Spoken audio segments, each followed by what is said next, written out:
right, this is Jarrell from Hybrid Radio here at the Brighton Bar in Long Branch, New Jersey, and it's my pleasure to introduce you guys to the band from L.A., or let's say California area, Bad Cop, Bad Cop. Let's get all your names and what you do. Hello, I'm Myra. I play the drums. I'm Lynn. I play bass. I'm Jenny. I play guitar. Stacy, guitar and singing. Awesome. So actually, for you guys who've never heard them before, we're going to actually have some clips from tonight's performance in this actual interview. Yay. So you guys get to hear what them like. So first of all, my theory is on the name, Bad Cop, Bad Cop. I was wondering, is it actually a reference to that Will Ferrell movie, The Other Guys? It was just a joke that came out of band practice. Like, Okay. good cop, bad cop, but all bad. You shook your head immediately like you've heard that before, We right? have. Okay. Yeah. I'm like, where is that from? Okay. Now with the whole like Blue Lives Matter thing going on, is that like, was that an issue with like the name this year or anything like that? No, I mean, it's unfortunately super relevant, but we were a band before that Right. movement. I will say though, people have used our hashtag to promote or to post stuff that have to do with that and police violence and brutality. Right. So I have seen that, and I'm like, oh shit, okay. So that there has been some of that going around. But not on our end. It's Well, just, the way I look at it, Anthrax didn't change their name in 2001, so you guys shouldn't either. Just it's fair. So Have to ever do that. yeah. What else? I actually didn't get a chance to write my questions down. I was in a rush, but Buy that shit. yeah, that's why we're just gonna freelance this thing, the whole thing like that's going on right now. The next thing I want to know is this tour actually you got on with their Interrupters, which you guys are playing with tonight. Like, how did you actually get on this tour? booking agent. We got asked by the Interrupters. Oh, so you know them? That was my next thing. Like, how did you get to meet them? We played with them 2 years ago, almost to the date. And that night, Amy came up and was like, girls, got to stick together. And then we didn't hear from them for a few years. Right. And then we signed on to this other tour with another band. And then the day after, we got the offer for the Interrupters. And we were like, well, we got to do that. Yeah. We had talked about, this year's been a lot of goal setting with us, and we were about to do something, and Myra was like, well, what I want, and what it was basically, she described this exact tour, so then when it came up, we were like, well, we know that that's what we're doing. Okay. Yeah. So how did you actually like this tour? Actually, I noticed that we have a couple local bands. We got Hub City Stompers. We got the Backer Superheroes, and then you guys. You're the only band that's not a ska band. Is that kind of like weird tonight? No, Or that's you guys maybe gonna the actually stick tour. out more? Yeah. It's fun. It's a good change. It's Keeps people going. sort of like if you were gonna build a sandwich, you know what I mean? Like you wouldn't have everything the same on it. Otherwise, you might as well just have one. Right. So we've had a lot of ska bands on most shows of the tour, but then the nights that we don't, it works just fine. You know what I mean? Because we're not that element, you know. Yeah, there's been a mixture. There's been some punk bands and some Harder stuff. hard stuff. Yeah, there's been Yeah. kind of a variety, which has been good, and we've been all exposed to all these bands because I've never heard of a lot of these bands. Yeah. So, It's been a cool tour. How you guys? Last time you guys were in Jersey was for the Fat Records tour last summer. Like, how are you guys enjoying our state? Since is your second time here? Beautiful. Being here before that or anything like that? We got to see the whole state. Yeah. This tour. This was really the best. yeah. We stayed in South Jersey. Lynn wasn't even with us at that point on that tour, so, and it was like blowing through like the circus, you know what I mean? Like we actually got to see some stuff, and it's been rad. Awesome. And then, actually, I think right now let's go to a clip from tonight's performance, and we'll be right back.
back, and as you guys can pretty much see, you guys got the influences like kind of like people compare you girls to like I would say like the Distillers, if you remember them. Yeah. Maybe like the obviously the Runaways. But what do you guys do so it's not like you're pretty much sounding exactly like them? Like, is that hard to like No, not we're get pigeonholed? I mean, anything we're doing is gonna sound like we're doing it. You know what I mean? Whenever even if somebody writes a song in this band alone and then brings it to the rest of the band, it completely changes. Like, there's no way to make us be another band. It's like speaking in your own voice. You know what I mean? Yeah.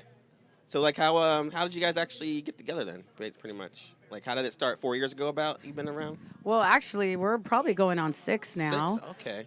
We started in it was actually late 2010, but we started kicking things off in 2011. You know, our first practice was me, Myra. I met Jen, who was our old bass player, and I met her through her old band that her and Stacy were in called Compton SF. And they had a record release party in SF that night, and I happened to be in town visiting a mutual friend of all of ours. And went to their record release show. Yeah. Exchanged digits with Jen because my friend Chris was like, you guys should hook up. You guys all live in the same parts. And I'm like, really? We do? And I had come to find out that they were living in SoCal at that time, Huntington Beach, LA, you know. And we did. We hooked up like a few weeks later, a month later, and we got in the studio and started playing and jamming. And then the second practice, we brought in Jenny. Okay. And so everything just evolved from there. Like, we did 5 songs in one practice. That's never, like, I've never done that with any band. And we just kept going from there. And I think a few months later in March, we had our first show because we finally had enough songs to do a set. And we're like, let's do it. Like, we can play out now. And from then on, I guess people liked what they heard. So you're seeing now, like from the time you guys started till like around now, your crowd's been growing more? Or? Yeah, we've been getting, we've been working hard. We did DIY in it since the early days and just kept working, just keep working our ways up, until we got picked up by Fat Records and things just kept moving even, bigger and faster for us. So, There've been a couple like Super Mario moments in our lives, and one of them was when we got Lynn. We became huge and fast, and then the Fat Records was the other one. Yeah. Like signing us to that, it was like. That must have been a dream come true, honestly, because from your sound, which you guys obviously heard, there's a little bit of influences on the roster of bands that you guys do. We're going around the corner. Oh, okay, sure. Whoa. As you guys can hear, the music's kind of loud, so we are going to walk away. We're walking. But thanks for suggesting that. Yeah, that's better. Obviously, like I said, like you guys are influenced by a lot of the bands on that label. Like I would say, like Lagwags, all that stuff. Were those bands you guys listen to and stuff like that? Yeah, but really, everybody kind of brings their own background, which is everybody's really unique in this band. You know what I mean? So you're just coming as you are, with what you've got, and like it kind of the gestalt of everything is what you're listening to. Yeah. You know? Yeah, we have a little bit of pop, a little bit of punk. Most of us, we like a little bit of hard music, metal. We like it all. So we somehow can incorporate our styles and our influences into our music, and it works. Which I can tell because from your debut album, Not Sorry, that came out last year, I hear a lot of like doo-wopping in music, like, like the song Nightmare. I hear like some, like maybe some rockabilly, like some, like you, Lynn, play like the bass. You kind of have like some kind of like upright bass like tablatures too. Like, have you actually played upright bass before? Yep. I sure have. Yeah, I know where we can go. There's a car. Oh, single file. Here you go, Lynn. This has like been the most dangerous interview we've done today. Yeah. That's crazy. All right. Yeah, let's go on the sidewalk. All right. Now we're going to go on the sidewalk, everybody. There we go. Hopefully, like an anvil doesn't fall on us or a piano or something like that. But to answer your question, I do play upright bass as well. I played in a psychobilly band prior to Bad Cop. I played in that band for almost 5 years called the Reach Around Rodeo Clowns. Nice. I love that title. She played stand-up bass in a band we were in. Yeah, the city. Called The City, and it was awesome. She climbs the thing, and she's a badass. Awesome. All right. So I think actually I had a question about your videos I've seen. Like you did a video for Nightmare, and I think a Yes. video for the song Sugar Cane. Like, Yes. do you guys like doing videos like now? Like, is it fun? I like videos. We do. We have a friend Sugarcane was hard. that Oh, yeah? we got this friend named Daniel Ibarra, and he's like an incredible creative force of nature, and he can make a video in like 2 days and edit it. He works for Hurley, making like 15 videos a week or something insane, and like shooting and editing, and he is like an Olympic creative athlete. Okay. So we did stuff with him because he's like super professional and fast and amazing and a real good friend of ours. It's been fun. Yeah. Actually, I had a suggestion for the third video. If you guys can do a video for the Joey Lawrence song and have him actually in the video, dressed in his like That would be cool. dressed in We his have to blossom film it in clothes. Philly because I hear that's where he lives and is from. Yeah, just have him dressed in his blossom clothes. I think he used to wear like like Baggy t-shirts jeans. with no like sleeves, like the jeans and like the flannel shirt tied around his waist. And the boots. I think it was. It's Yeah, a just classic 90s himbo Get look. him to get in that video, and if you guys hear the video, song actually, you're gonna probably say to yourself like, why is it called Joey Lawrence? But when you get to the chorus, you're gonna figure it out. All right, so with that, let's go to another clip, and then we'll come right back. I got some questions about the actual Fat Records label, and then we'll be done.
And we're back. So actually, we're actually on. You guys are on Fat Records, and they actually have a documentary coming out in a couple weeks with all the bands, and Fat Mike did that, and I made those are you guys puppets. actually in it? Yeah, we are. Okay. I think they revised it since the Yeah. last time we saw it at Fest last year. So we haven't seen it currently, and I heard it's going to go to DVD. Okay. That was actually my next question, Jenny.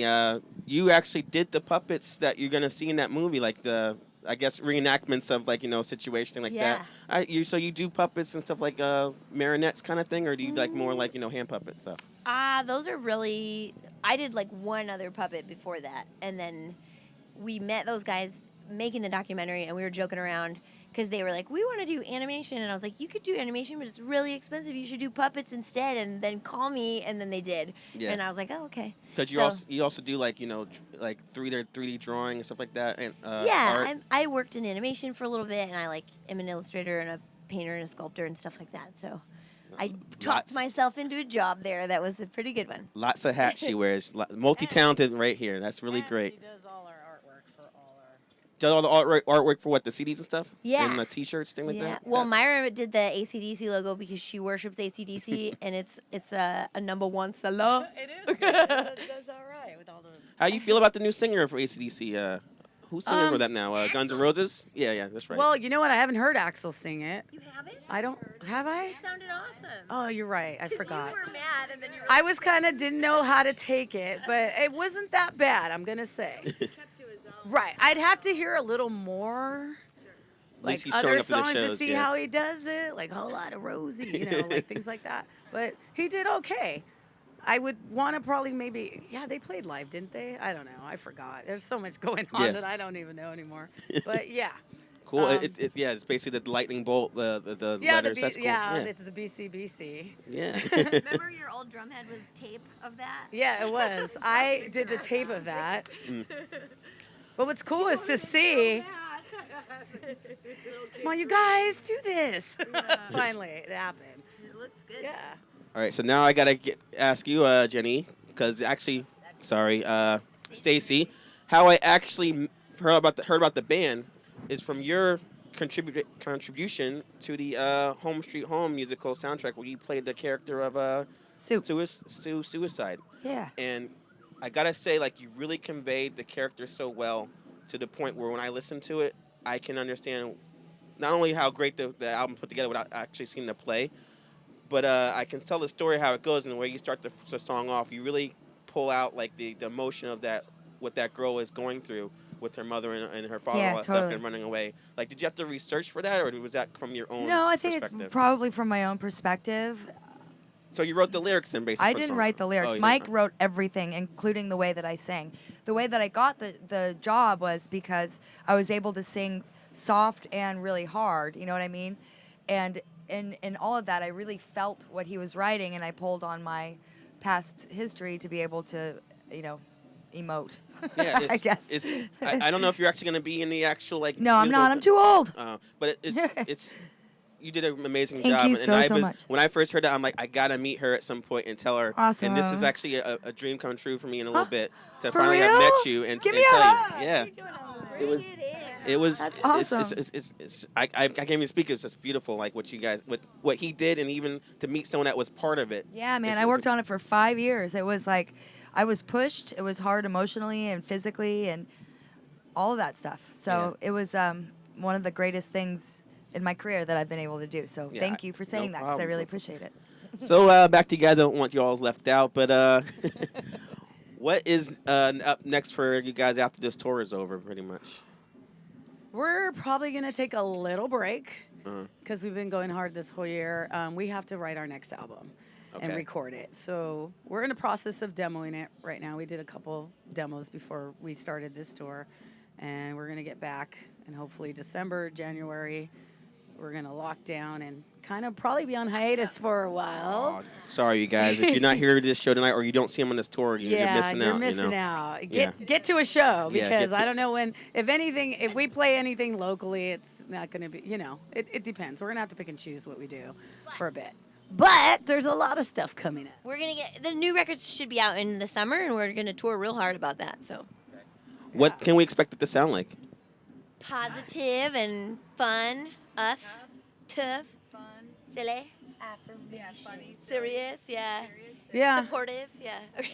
Probably a little more of the same, but probably to the next level. Like, there's a lot of stuff. We're learning new chords, so watch out. Might do some metal on this next one, or a whole like AC/DC tribute, maybe something like that. It's all covered. Yeah. Cover albums actually are a good money maker. Bunch of AC/DC riffs. We may actually be able to also do an acoustic record. We're talking about that, and maybe doing a 10-inch after the, record it at the same. I don't know. I'm babbling, but we might be able to do that as well. So keep your ears and eyes open for the stuff we do, because it's gonna be fun. All right. So if you guys want to get in touch with the Bad Cop, obviously you can go to their Facebook and type in Bad Cop, or you can go to where to hear your music besides. Obviously, go pick it up at the CD store, or go to fatrecords.com and pick it up there. Bandcamp. We're on Spotify, Bandcamp, iTunes. Which we'll say back up when we come back from tour. Or their website, which is coming soon. And if you want to hear more interviews like this, you go to Hybrid Radio at YouTube. Type it in. You'll see all our interviews there and all our podcasts. Or you can go to our actual website, njhybridradio.net, and we'll have a nice area where you can go look at all our podcasts like that and interviews as well. I want to thank you ladies for coming out, and thank you for kicking ass tonight. You guys played amazing. as everyone saw. And yeah, so Yeah, so that was woo, We killed it. I mean, so hot and sweaty. yeah, the crowd was going off as you guys saw. melted faces. Yeah. It's like Indiana Jones up in that place, man. Faces melt and everything. Swinging off the walls, right? Yeah. So until next time, you guys, I want to say this has been Jarrell saying keep the music scene alive and go to a show. Bye-bye. Bye. Keeping the scene alive.